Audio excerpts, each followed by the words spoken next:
আমার এই ভিডিওটা মূলত মানুষকে সতর্ক করার উদ্দেশ্যে।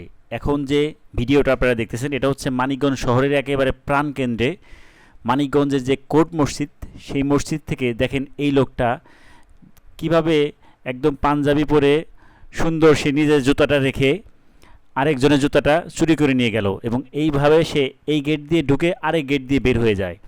তো এই জুতা চোরকে ধরার জন্য কিন্তু কোর্ট মসজিদের ভিতরে বেশ কয়েকটা সিসি ক্যামেরা লাগানো হয়েছে, কিন্তু কোনো প্রতিকার হইতেছে না। তো এই ভিডিওটা করার উদ্দেশ্য হচ্ছে আপনাদের চোখে যদি এই ব্যক্তিকে কখনো পড়ে বা চিনতে পারেন, অবশ্যই তাকে পুলিশে ধরিয়ে দিবেন এবং এটার একটা ব্যবস্থা হওয়া দরকার। এবং এই কারণে আমি প্রশাসনের দৃষ্টি আকর্ষণ করতেছি।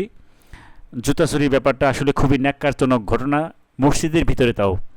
তো আমার এক বন্ধুর জুতা সহ আরও দুইজনের আজকে জুতা চুরি হয়েছে। আজকে হচ্ছে 26শে এপ্রিল 2026 সাল, আসরের সময় ঘটনা এটা।